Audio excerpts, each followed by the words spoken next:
but Virginia, they're a team that's now climbed into the top 25. Um, Over the past couple of weeks, they got a win over Texas on the road, and Dayton on a neutral site. They're currently 9-1, 21st in the net, 21st in Torvik, and 23rd in Ken Palm. 3-1 in quad 1 and 2 games. Yeah, they've been trending upwards. What are you guys' thoughts so far in Virginia? No, yeah, I think I think. it's. Yeah, go ahead, Prico. Go ahead. You can go. I just think their play style shift now is crazy because they Right. don't play like the Virginia we're used to. They shoot a lot more threes. A lot more. They have a lot of guys shooting threes. I think they have. Yeah. No more Tony Bennett Uh, ball. right, right. And I think it's great for the conference that they're having a unexpected team step up. The ACC's been thought of as being a little bit down last few years, but that was kind of what I had to say about them. The main thing is it's just from a ignore the cat. From a college basketball standpoint, it's funny, not funny, but just interesting watching the shift in style of play, and it's just not the Virginia we're used to. Right. No, yeah, I've had to agree with Prico on that one. No more Tony Bennett ball here. We can go up and let that thing fly. This is how I like to play basketball. So yeah, they've been a solid squad, and I see you have some questions here for our thing. What is this thing? Sorry. No, you're good. Oh, a route for them to win the ACC. Mhm. I don't think so. I think Mm. Duke and Louisville, I think, are just a little bit better than them. UNC, maybe I think they could pass. So I think they could, ceiling-wise, be third in the ACC at best. That's my take on Is it that. me or Okay. did we lose Ivan? Oh, there we go. Okay. Can you guys hear me? Yeah, we Hello? can. But You're you Okay. can back now. You you can froze. Yeah, you yeah, yeah. paused You for a froze there bit. for But like 10 seconds Okay. But ish, yeah, what maybe. I'm saying is I think their ceiling is Oh. third in the ACC behind Duke and Louisville. I think they can pass UNC, though.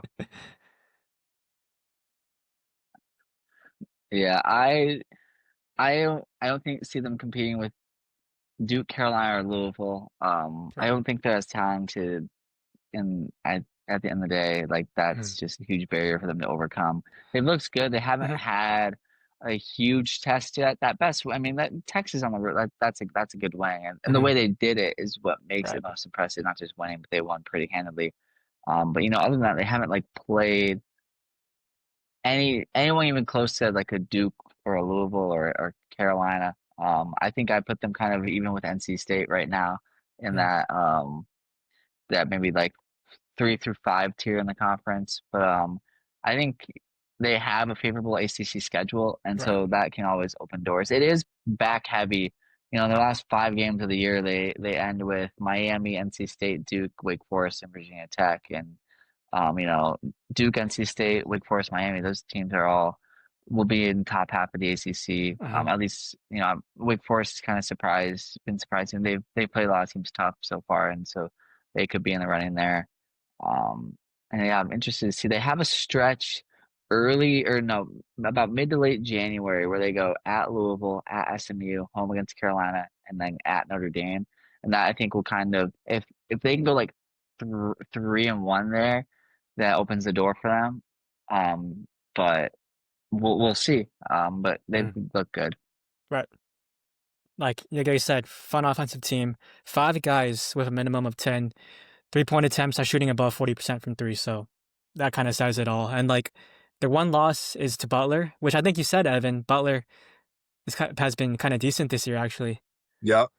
So that loss is aging pretty well, actually. So I don't know if there's a path. I think maybe just because, like you said, Brendan, like the conferences, like the schedules are just so unbalanced. But yeah, we'll see. I don't know. Maybe good value bet if you're a betting man that they win the conference. But we'll see. Fun offense. Things can get interesting in the ACC. I think it's a really interesting ACC. You got a lot of competitive teams, especially in the middle portion. Mm-hmm. Um, Speaking of another really fun team that has been surprising, Nebraska ball. One of Brendan's sleeper Nebraska pi- ball. Basketball. One of Brendan's sleeper picks That's that is awesome. really aging super well. Over the past couple of weeks, they beat Creighton at home, beat Wisconsin to begin this week, and then beat Illinois on a crazy buzzer beater like Evan mentioned earlier. Currently 11-0, 12th in the net, 22nd in Torvik, and 20th in Kempom. 5-0 in quad 1 and 2 games. Uh, what are your guys' thoughts on Nebraska? I'll let you go, Preco, because it was your sleeper team.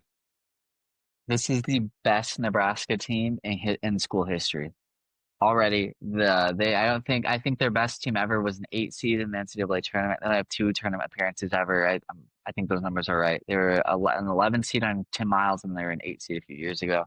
The last 3 games in Torvik, their game scores have been 99, 99, and 98. And those are that Creighton by 21, Wisconsin against by 30. I don't care if it was at home by 30 against should be decent Wisconsin team, and then winning at Illinois. It's super impressive. I mean, my grandparents are from Nebraska. I was with him at lunch, and he's like, that might be their best win ever. That kind of win. They had 2 bye games before getting back into conference play. January 2nd, home against Michigan State. Dude, That game is that's a circled one. That's gonna be fun, and they have the chance there at home to get a huge win. Torvik right now projects them to be a 4 or 5 seed in the tournament. They, with a projected record of 24-7, like Nebraska ball is here. They're fun. Buy stock now before it's too late. I don't know. Are they ranked or they were just barely they were They're like 23rd. 23rd. 23rd. 23rd, yeah. 23rd? Yeah, buy stock now before it's too late. I was on early. That's all I'm gonna say. No, yeah, I have them down as the silencers because they absolutely silenced that crowd in Illinois. So, but yeah, this is, like you said, a very fun team to watch, and again, a Mhm. very impressive win at a very hard place to play at. Again, in Illinois, like I said. Yeah, keep an eye on Nebraska, man. They're here. They're here to stay Right. this year. Dude, like I agree with you guys. Fred Hoiberg is cooking. Um, yeah, I think this week was like their litmus test. Dude, and they like went undefeated. So I mean, they could really make some noise in that Big Ten. I think their fans are gonna be rocking whenever they play at home. So they're gonna have a real home court advantage. That's really exciting. To have a team that historically isn't the best to now all of a sudden go on a really really nice start. That's super exciting. That's great for the sport too. Yeah, I mean, they could. I mean, there's a path there. They're not losing until end of January at Michigan. No, I'm kidding. I mean, they got some tough ones, but they have a. I think they beat Michigan State in that home game coming up. We'll see, but yeah, I'm intrigued by Nebraska ball. The basketball. Yes, sir. Another fun team. Now moved on to the Big 12. Arizona State. The Wow. past couple of weeks got wins over Oklahoma on a neutral site and Santa Clara on a neutral site. Currently 9-2, 49th in the net, 71st in Torvik, and 63rd in Kempom. 4-2 in quad 1 and 2 games. What are your thoughts on the Sun Devils? I'll let you go again, Prico, because I wasn't able to watch this last game. So I mean, I think Mo Odom might be the most maybe one of the most important players in the conference when you look at how much he means to Arizona State and how much he makes them go. Just his ability to be a focal point on offense, whether he can score and was one of the best college basketball's assist leaders of active players. So when you have a guy, you have a lot of great pass first point guards, but you have a guy who's pass first, but then can take over, like we saw against well, the Texas Mhm. game, that was the one where he had like 36, I think, Mhm. in Maui. And yeah, they've answered the call for with Test. Their only losses are close to Gonzaga, who I think is fantastic, and then close to USC on the third day in Maui. The UCLA game is huge. That'd be the Yeah. chance for well, I guess Santa Clara right now is not a quad one win. I think when I look, they're like 51st in the net. So if that gets to top 50, I believe it's quad one. But that was the game that I was worried about. I won't have the ASU bias, but just you're in an empty gym and Henderson, Santa Clara is Mhm. very good. Santa Clara, like whenever they're playing a high major, like they have that game circled. And it's of course Herb Sendek. He got fired from Arizona State. So for him on a personal level, like that's has to be one of your biggest games of the year because how great would it be to beat the school that fired you and would do it with at a program with less resources and things of that nature. And so for ASU to fight back down 19, second largest comeback in program history. That shows a lot too. And especially with the Big 12, there's going to be highs and there's going to be lows, and their ability to keep their heads up and fight. I think they're a really fun team. UCLA is huge for them. I think UCLA hasn't looked that great, so I think there's an opportunity here, but it is on the road. But if they can finish non-conference play strong, Mhm. Big 12, you have games you're going to lose. Right. It's just the nature of it. It doesn't help that your rival's the best team in the country. But I think there's a path. I think when I looked earlier, they have a 15% chance of the tournament according to Torvik, and that's up from like zero basically at the Right. beginning of the year based on the preseason expectations. Eventually, too, the metrics will start to adjust. Mhm. The net of those three listed, the net's the one that takes in the resume the most. And so Torvik and Ken Palm will start to adjust. I think the defense needs to improve. They gave up 52 in the first half to Santa Clara. That's been their weak point is the defense. They can be kind of slow on rotations, and some guys get beat way too easily on the perimeter. But they are a very fun watch. Sir. Oh, yeah, like you said, these players have a lot of grit, man. They're just such a gritty team. And they were really overlooked coming into the season. Like, they had them ranked last, I think, a little bit in the Big 12, Yeah. right? Or somewhere close, damn near. So Are they gonna win it Um, like football did when they were ranked last? yeah, that was shout out. Shout out to that shout out squad. Kenny. Anyways, yeah, it's been very surprising and a very nice eye opener. And very big fan of Anthony Johnson. Pig goes oink oink. So Pig Glizzy. he's been balling. So He has been. That yeah, like you guys said, super fun team. I think when I was looking at their stats, looking at Torvik, like looking at their team history, like they can really shoot the ball. I think that was like looking at some like the team history. You can see like the past couple of years. So the right now they're 20th in 3-point percentage. In the past 4 seasons, they were 78th, 237, 273rd, and 308th. So like it's kind of a contrast of like recently, like I think that was one of their weaknesses. The shot making sometimes it can get stagnant For at sure. times, but they can really shoot the ball. Like I mean, like you said, like they were down as much as 19. The offense was able to get back into it. Um, like you said, Brendan, like the Big 12 is going to be a gauntlet. It's going to be super tough, but if they can just try to avoid as much bad losses as possible, maybe pluck off a couple of big conference wins, that they'll put themselves in contention to make the tournament. Yeah, but that UCLA game is a big one on the road. It's a big one. Yeah, circled. We're ready. Circled. Hey, Tyler Bill though has looked really good, Evan. yes, UCLA. sir, Big T Bill. He Yeah, looks he really played good. really good against He Gonzaga. did. He did. Yeah, moving on to another surprising team, keeping on with the trend, Seton Hall. Um, the past couple of weeks they have some wins over Kansas State on the road, and then Rutgers at home. Currently 10-1, 38th in the net, 53rd in Torvik, and 50th in Ken Palm. 2-1 in Quad One games. They have no Quad Two games played. Yeah, what are your guys' thoughts on Seton Hall, and what's your outlook on them? And like what we said, it's been pretty weak Big East so far. Yeah, they've been pretty decent, some light. Some 10-1, some light. Do I think they can keep it up in the Big East with UConn and St. John's? No, I really don't think they can compete with them. But they're looking nice right now, so props to them. But yeah, I don't really um see them doing a whole lot in the Big East, really. So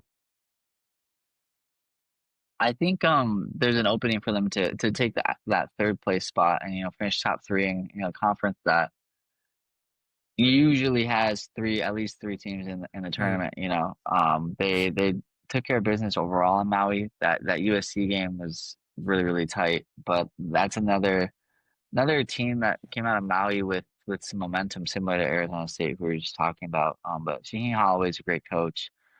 I think they have a lot of opportunity, especially with how they've handled non-conference. There's mm, going to be a lot of chances in conference play for just to keep racking up wins, just how the Big East has looked. I don't know if they can compete with UConn.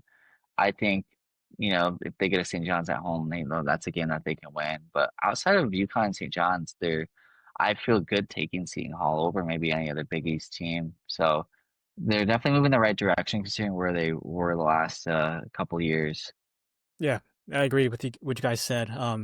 Their calling card is really on the defensive end. I think they're like top 10 in like pretty much every like defensive metric that Torvik has. That's super impressive. And like you said, Brendan, their only real 10-1 only loss was to USC, and that was a super close game. So yeah, I think when I think about Seton Hall, like you made a point, Preco, in our episode before Feast Week, how those multi-team events can like really either like derail or like catapult a team's season. And I feel like what we're seeing with Seton Hall is like um it seems like Maui really catapulted their season. They got a really big opening win in Maui against NC State, a team that like everyone had thought it was NC State versus the field in Maui, and then they were able to play USC really tough. So I think Maui really catapulted their season. So I think, like you said, they could really finish competitively in the Big East, a pretty open Big East so far this year.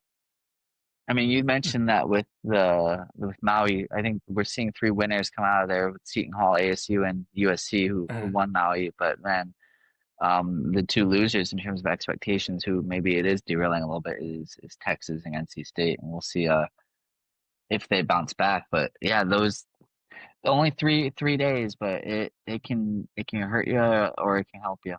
Right. Exactly. Moving on to now SEC team. We talked about them a little bit earlier, but Arkansas. Already touched upon them earlier. So, um, they defeated Louisville last week, and then now Texas Tech yesterday. Currently 8-2, 19th in the net, 20th in Torvik, 25th in Kempom, 2-2 in quad one games. The only losses came against Duke and Michigan State, which were all super close. What are your thoughts on Arkansas so far? You I can go talked about ahead. them Yeah, earlier no, with the you go. chance. When we're talking about a chance of a team that's outside the top 12 that could maybe has the potential at least to win a title. They're the talent to do it, and I talked about them a lot there, so I won't get into it too Yeah. much. But I think they're very very talented. Mhm. Love their guards. The concern there is that they're freshmen, but they have the SEC is a little bit. It's not as good as last year, so they have an opportunity there. Um, I mean, yeah, really no SEC team has stood out as head and shoulders above everyone. Even Bama was the initial, but they've dropped some games and haven't looked good in the games they've lost.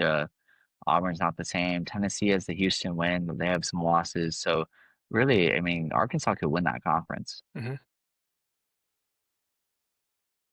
No, yeah, I agree with you. They have the talent to do it. I'm really a big fan of their guards. Like Gary Acuff is really, really solid. So I'm excited to see where Arkansas goes in the SEC. Again, the SEC is really talented, so we'll see where they stack up. But yeah, they're looking really, really solid right now. Yeah. Pretty much, you guys said it all. Look pretty dangerous, super talented. Looks like they're hitting their stride. So yeah, I won't get too much into it, but yeah, you guys pretty much said it all.